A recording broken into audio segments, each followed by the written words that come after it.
Et salut tout le monde, j'ai le grand plaisir de vous présenter la tant attendue BMW GS 310. Donc cette GS 310, si je peux dire, est la grande sœur de la G310R. Donc la G310R est le modèle Roadster et celle-ci est le modèle Trail. Au niveau moteur, rien ne change. On a toujours un monocylindre incliné sur l'arrière avec l'échappement qui part derrière. Il fait 313 cm3, développe 34 chevaux et un couple de 2,8 m/kg à 7500 tours minute. Sa consommation moyenne annoncée par le constructeur est de 3,33 litres au 100. Donc je vais voir si l'ordinateur de bord me donne une consommation moyenne et je vérifierai ça. Pour le train avant, nous avons une fourche inversée d'un diamètre de 41 mm et d'un débattement de 180 mm. Et pour le frein, nous avons un disque d'un diamètre de 300 mm freiné par un étrier double piston by Bray, qui veut dire par Brembo. Et pour l'arrière, nous avons un amortisseur central d'un débattement de 180 mm monté sur un bras oscillant en aluminium. Et pour le freinage, nous avons un disque de 240 mm freiné par un étrier simple piston aussi by Bray. Et pour les roues, nous sommes en 17 pouces à l'arrière. Et il ne faut pas que j'oublie de préciser, la durite avant et arrière sont des durites Avia. Comme il y a moins de distorsion sous la pression du freinage, c'est beaucoup plus précis comme freinage et puissant. Cette petite GS fait 169 kg tout plein fait, possède un réservoir de 11 litres et une hauteur de selle de 835 mm. Alors, je vais la déplacer. Oh purée, c'est un vélo. Un véritable vélo. Allez, je vais la mettre à côté de sa grande sœur. Hop, j'ai même pas besoin de freiner pour la ralentir. C'est un véritable vélo. Donc vous voyez l'esthétique, là on est sur une 1200 et là on est sur la 310. Hormis le fait qu'elle soit plus frêle, forcément dû à sa cylindrée, on a vraiment les mêmes formes que l'autre, à peu de choses près. Et je la trouve esthétiquement très réussie cette moto. À mon avis il va falloir lever la patte. Hop, oui. Alors, en position, mon premier avis, selle ferme, très ferme, suspension assez molle à l'arrière. On va voir ce que ça donne sur la route. Alors, j'ai de chaque côté l'avant de mon pied qui est au sol. Si je veux mettre un pied au sol, le deuxième ne peut pas toucher le sol. Mais voilà, soit je me incline un petit peu sur le côté et j'ai le pied posé à plat, soit j'ai les deux pieds posé par terre, mais ce n'est que le premier tiers des deux pieds. Pour vous rappeler mon gabarit, je fais 1m72 et 86 d'entrejambe. Là j'ai le buste droit et je suis à 1 cm des poignets, donc j'ai même pas besoin de me mettre sur l'avant. Donc j'ai un buste assez redressé, des bras légèrement fléchis. Pour la largeur du guidon, nous sommes à 87,5 cm. Pour une hauteur de 108,5. Pour les commandes, nous avons pour le levier de frein et le levier d'embrayage, nous n'avons pas de réglage, mais ne vous inquiétez pas les petites mains, les leviers sont accessibles vraiment très facilement. Il n'y a pas besoin d'avoir des grandes paluches pour aller les chercher. À droite, nous avons coupe-circuit démarreur et à gauche, nous avons gestion des phares, clignotant, klaxon et l'ABS déconnectable. Allez, contact. Alors, le compteur a l'air assez complet. Nous avons en bas le régime moteur, tout en digital bien sûr, la vitesse instantanée, l'indicateur de rapport engagé, la jauge d'essence, le trip 1, le trip 2, la température moteur, le décompte des kilomètres avant réserve ou avant panne, je sais jamais, c'est le range, la consommation moyenne, donc là nous sommes à 4 litres pile, 4 litres au 100, la consommation instantanée, la vitesse moyenne, la date, et nous avons l'heure à droite. Ensuite, pour les petits voyants, nous avons le témoin de réserve, les clignotants, plein phare, neutre, ABS, batterie, problème moteur. Donc ça, c'est pas mal. Et ça, ce petit indicateur blanc, ça doit être l'éco-conduite. Il doit s'allumer quand on doit arriver à un certain régime, à mon avis. Allez, c'est parti maintenant. Il faut la démarrer. Donc évidemment, elle fait le même bruit que la G310R. Un bruit assez feutré. Allez, c'est parti. Première. Ah ben ça fait aucune vibration en première.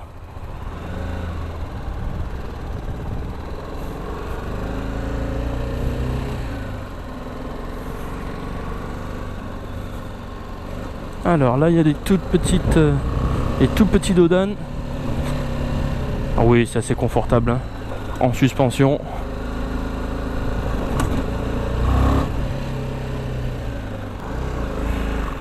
Allez, c'est parti.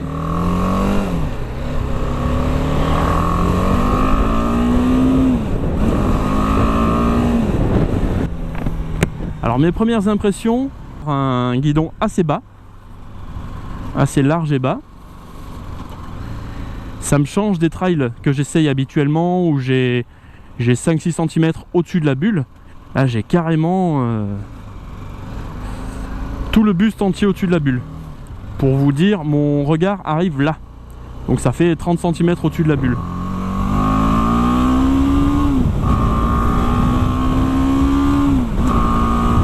En gabarit, j'ai plus l'impression d'être sur un 125 qu'une 600. Hein. Elle est très très fine entre les jambes. C'est assez impressionnant. J'ai l'impression de rien avoir entre les jambes.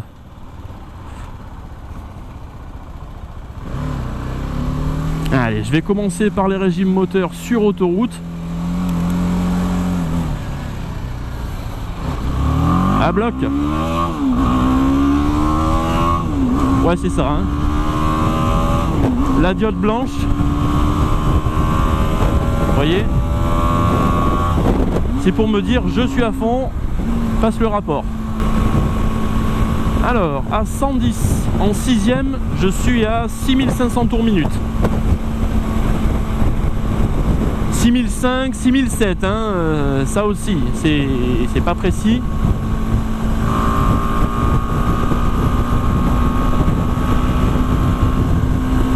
Et à 130, je suis à 8000 tours.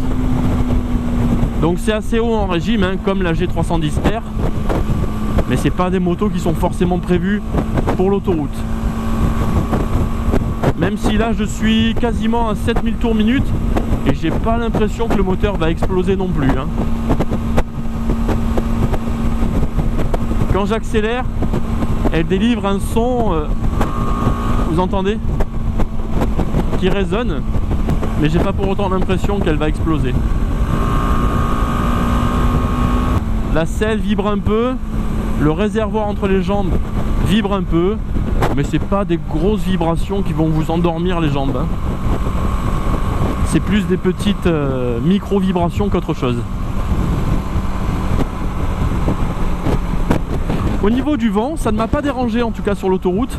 Je me suis pas senti attaqué par le vent. Donc pour ça, franchement, c'est une bonne nouvelle. Le petit saut de vent apparemment fait bien son travail. Il n'est pas inutile.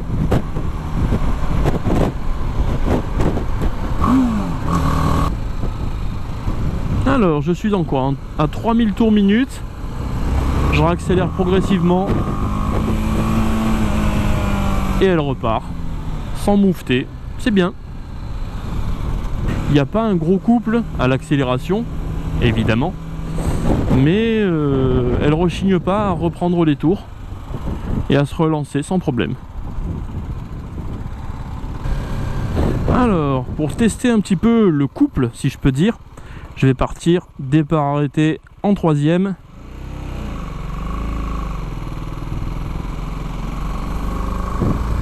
Ah ben voilà, j'ai pas eu beaucoup de difficultés à partir en départ arrêté en 3ème vitesse. C'est que le moteur a quand même un minimum de couple à bas régime et ça c'est intéressant.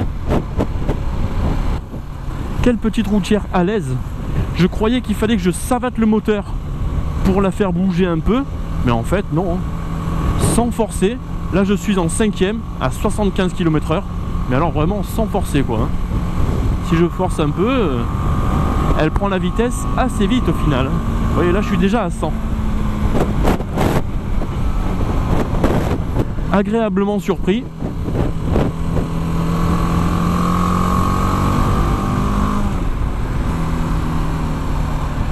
Je pensais vraiment qu'il fallait que je joue avec la boîte et l'accélérateur pour la faire bouger, pas du tout. Hop, un petit peu de chemin. Ah, je sens rien. C'est du velours. Ah bah la piste est fermée, ils sont pas là.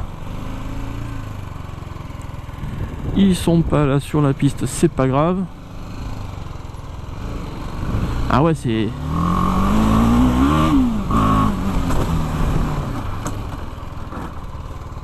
Ah ouais, c'est du velours.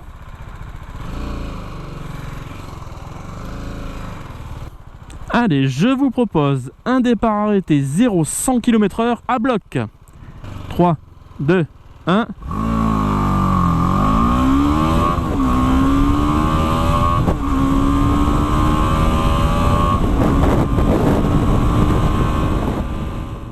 Pour le freinage, regardez, hop, elle plonge pas mal de l'avant. Si on n'aime pas ça, eh ben on n'a pas le choix. Elle plonge, je trouve qu'elle plonge beaucoup de l'avant. Le freinage est pas mal du tout. Il est très présent malgré son seul disque en 300. Il remplit bien son taf. En tout cas, toutes les aspérités de la route sont absorbées avec facilité. Et ça fait vraiment plaisir. Génial. Le confort est vraiment au rendez-vous, hein. Les suspensions ne sont pas là juste pour faire joli, hein. Regardez, hop, elle est hyper accidentée cette route. Ah ouais, génial. Elle absorbe tout très facilement. Quelqu'un qui veut une petite cylindrée confortable partout, eh ben go, hein. Celle-là sans problème, hein. J'ai l'impression d'être sur un VTT de freeride qui absorbe n'importe quoi. Allez, on va voir. Donc là, je suis dans un chemin. La garde au sol est assez haute. Donc, j'ai pas peur de toucher le châssis par terre. Non mais vraiment... Alors, qu'est-ce qu'il y a là ? Hop, et voilà. Ah ouais, là je suis vraiment à l'aise. Les pneus mixtes me mettent vraiment bien en confiance. J'ai pas peur de chasser. Bon, faut pas faire le foufou avec non plus, hein. C'est quand même des pneus mixtes, hein, c'est pas des pneus cross. Mais vraiment, elles passent mais trop facilement. Et très confortablement. Ça c'est vraiment la première chose qui me saute aux yeux, quoi.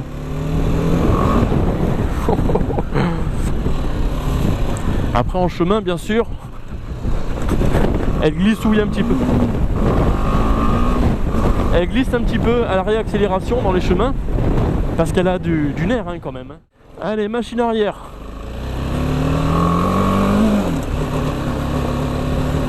Ah ouais, elle est purée, elle est géniale. Hop, allez, ça passe. Et ça passe même très facilement. Par rapport à des gros trails où on va vraiment subir le poids en chemin, il va falloir vraiment faire attention. Ah, celle-ci, je vais me répéter, hein, mais celle-ci se conduit comme un vélo. Et le confort, voilà, le confort, c'est vraiment ce qui me saute aux yeux. C'est ce bruit moteur là qui me dérange un petit peu, ce côté rock qui apparaît quand j'accélère à fond. Vous voyez, là le bruit est feutré, mais dès que j'accélère, voilà, ce bruit là. Voilà, ce bruit de crapaud là. C'est un petit peu dommage qu'il soit pas plus feutré. J'ai envie de faire du mixte toute la journée là. Chemin, route.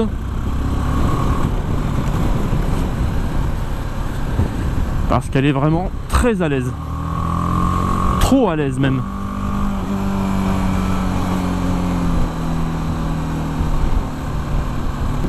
Dans les chemins en montée, il faudra faire attention. Parce que comme elle n'a pas un énorme couple, elle peut caler d'une seconde à l'autre si le moteur force trop. Donc il faudra se méfier de ça. Allez, petite accélération au taquet.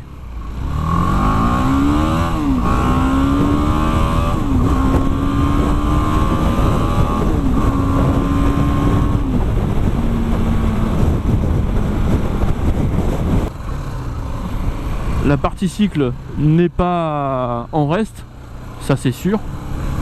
Elle est bien, c'est confortable. Le moteur, sans le chatouiller, on est vite à 90.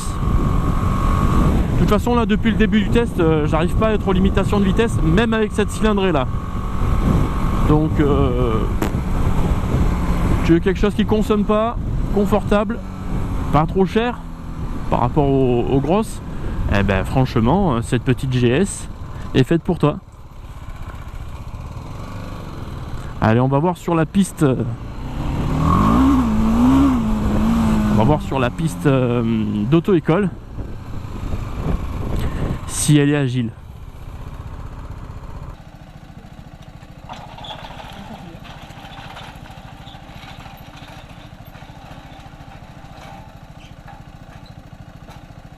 Petit parcours à deux.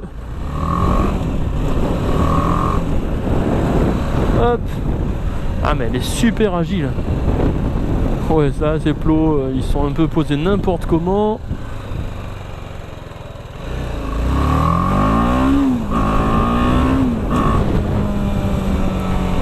Hop, petit évitement. Et voilà. Elle est assez agile hein, comme moto, c'est ça qui est bien. Là, d'abord, je vais tester un peu le demi-tour. Ouais. Ben vas-y, je te laisse faire. Ouais, vas-y, je te laisse faire. Je le fais en première ou si on le fait en deuxième. Vas-y. Ouais, vas-y, ouais. Elle s'inscrit volontiers sur l'angle. Hein. Ouais. Hein. Ouais, t'as vu? Elle est légère, hein. Il y a des pneus, voilà, il y a des pneus qui sont plutôt plats, plutôt carrés, je sais pas. Non, ils sont ronds. On sent le qui est bien rond. Ouais. Parce que la moto elle s'inscrit bien sur l'angle. Ouais. C'est bon. Allez, je le suis.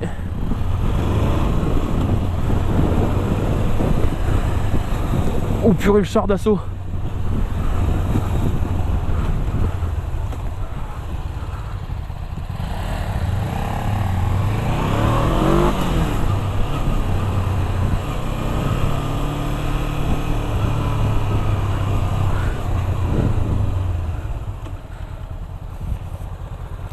Oh là là là là. Oh la différence. Pourtant c'est une CB500, c'est hyper maniable. Mais alors, à côté de ça, c'est un char. Oh, c'est un char d'assaut.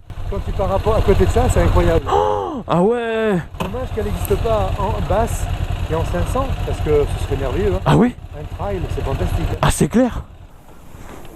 C'est un jouet, hein. Fantastique. Hein. Ah ouais, c'est carrément un jouet. Putain, je suis monté sur elle. Alors, dans les virages, attends, si c'est là, tu dis, oh, je te la couche, tu sens qu'on dit vraiment une bécane d'enduro de cross, quoi. Ouais. Ah, t'as vu la légèreté? Oh ouais, c'est phénoménal. Ah, t'en fais ce que tu veux. Hein. C'est haut, c'est le type de véhicule qui va bien, mais ce qu'ils ne se rendent pas compte, c'est que de plus en plus, il y a beaucoup de gens qui se lancent dans la moto et beaucoup de nanas et pas très grandes. Et ouais. Et c'est une approche qu'on pourrait faire parce que tu vas me dire, un trail ça demande dans le débattement et tout ça. Hein. Et oui. Mais qui va aller, c'est un peu comme les mecs qui font du 4x4 en voiture, qui va vraiment dans les. Il y en a un petit 5% qui vont vraiment dans les chemins de terre. Dans les chemins, exactement. C'est pareil. Elle est trop haute, ouais. 835 la selle. Ouais.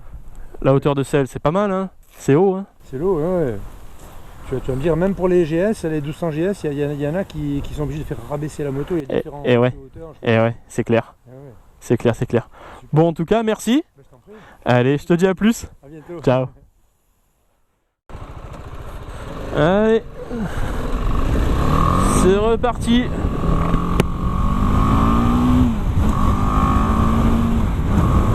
Quoi dire d'autre? À part que c'est une moto, c'est une petite moto géniale qui remplit bien son rôle.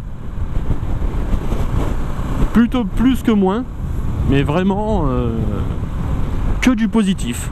En négatif, j'ai pas trouvé grand chose, hormis cette hauteur de selle, hein, évidemment. Pour les petits gabarits, ça va être assez compliqué. Des régimes un peu élevés sur autoroute. Ça, évidemment, on est sur un monocylindre. Nous arrivons à la fin de l'essai et je regarde la consommation et je suis toujours à 4 litres au 100. Donc 4 litres, c'est bien. Pourtant, je suis pas très doux comme gars. Je suis pas souple avec l'accélérateur. Et elle est restée à 4 litres au 100. Donc c'est vraiment intéressant.